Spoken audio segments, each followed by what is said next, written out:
Thank you. This item is to provide an update of how the city across all departments has been affected and responded to the COVID-19 emergency, which was declared on March 11. As an overview, senior staff members have been given authority to approve employees working remotely to limit the number of personnel in offices where possible and to adhere to the social distancing requirements. Masks, gloves, disinfectants, sanitizer, and other supplies are available for all employees, and additional cleaning of all facilities is occurring daily. I'm going to give you an overview of first of the city's financial issues and then talk about each department briefly. In terms of the financial issues, our city staff is managing 5 areas, and these include revenue, operating expenses, capital expenditures, treasury and debt, and 2021 budget planning. So I'll give you assessments of each of these areas. So in terms of revenue, some cities are looking to the 2008 downturn for an example. Yakima's sales tax dropped about $1 million between 2008 and 2009 and did not recover until 2012. It's unclear whether the depth and length of this current disaster is similar to that of 2008. Sales taxes are expected to be reduced due to temporary business closures and local unemployment. We are working and monitoring and forecasting when new data is received. Actual March data will not be available until the May remittance from the State Department of Commerce.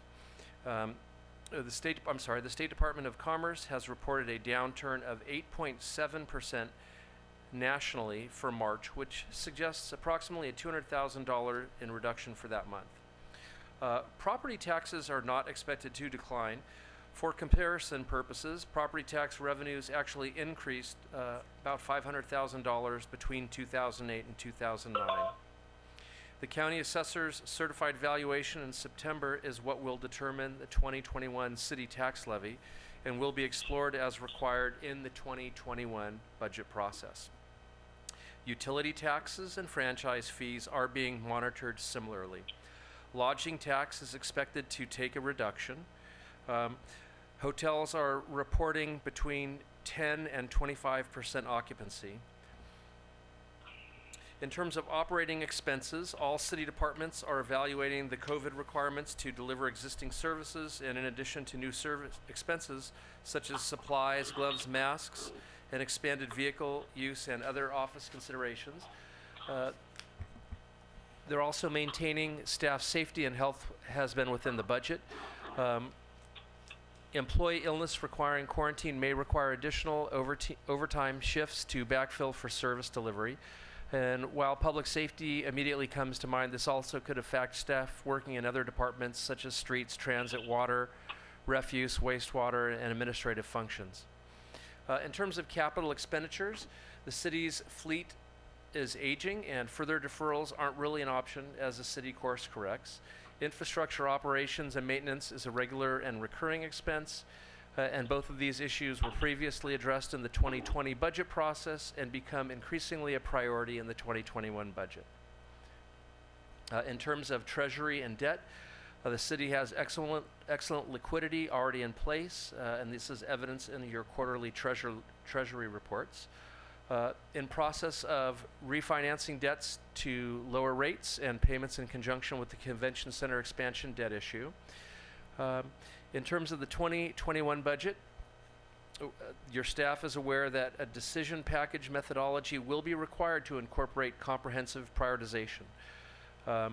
In terms of reliable reporting, which we believe will be the key for this year to assist in the budget planning for next year, the city will adapt as information is learned about the depth and the length of this crisis.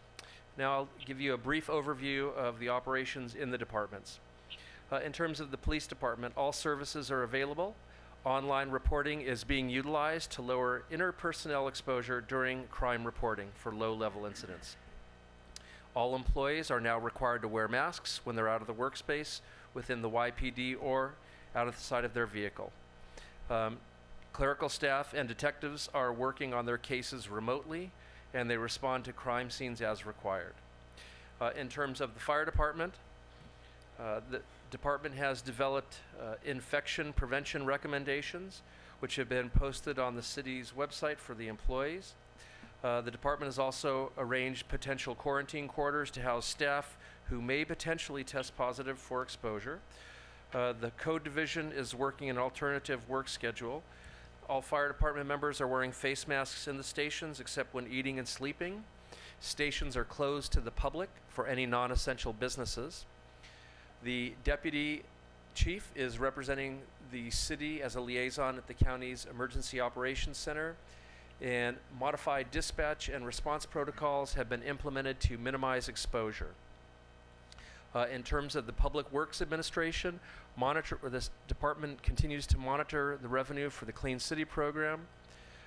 Due to businesses being closed or partially open, we anticipate a reduced amount of waste being collected by the refuse department, which negatively impacts revenues to fund the Clean City program.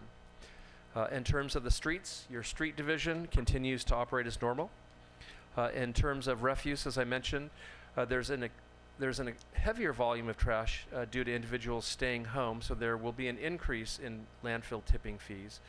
There's also an increase in trash due to the county no longer accepting yard waste from private haulers.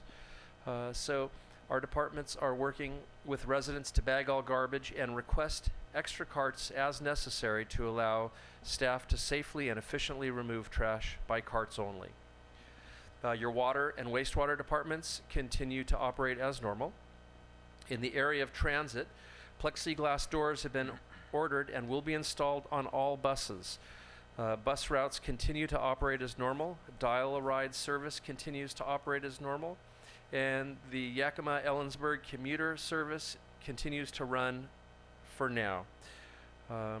However, it is the only charter service that this charter company is conducting on the east side of the Cascades.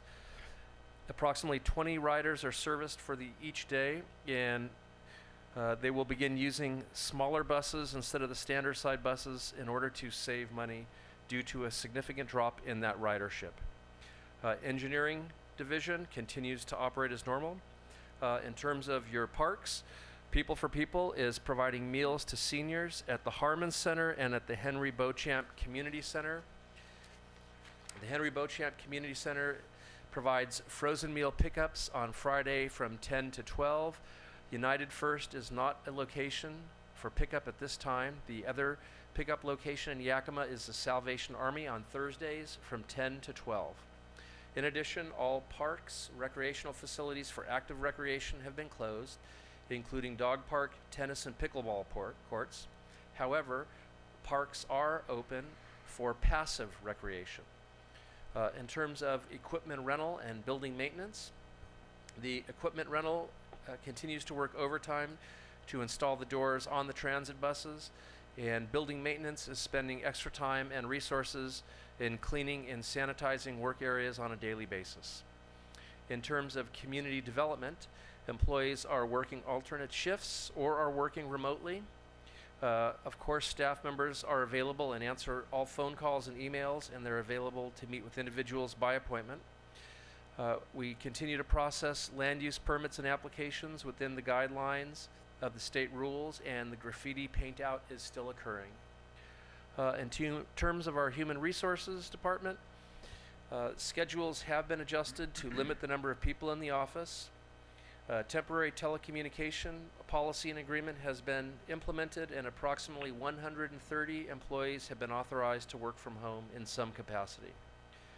An administrative policy was also drafted to ensure compliance with law, and the Human Resources Department has shifted to an enormous workload as situation and problem solving for COVID has eclipsed an already busy department. At this point, it's a little too early to gauge the impact that the employee benefits programs will have in terms of the city's cost for those programs. In terms of financing, the utility billing continues to bill all 26 cycles across the city. We want to remind you that there will be no utility cutoffs due to non-payment, and staff is alternating days in the office and working remotely where possible. Parking enforcement has continued. Purchasing has shifted in a big way to disaster-related procurement, supporting public safety first and first responders. The finance department has continued paying bills, paying payroll, and some staff are working remotely and alternate schedules to maintain the critical flow of vital information. And then again, in terms of financial management, the department has taken priority, emergency preparation has taken priority over normal and necessary financial planning. In terms of information technology, staff members have spent several hours purchasing and setting up devices for employees to work remotely, and technicians are working alternate schedules and are also working remotely. In terms of the legal department, 2 civil attorneys and 4 prosecutors are working remotely.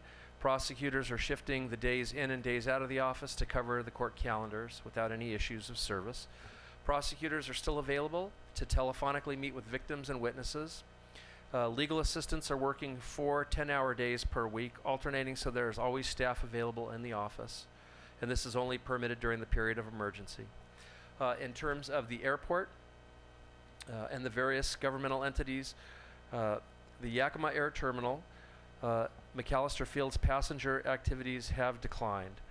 Given this decrease in activities, Alaska has reduced its flight schedule to 1 flight daily to SeaTac International Airport.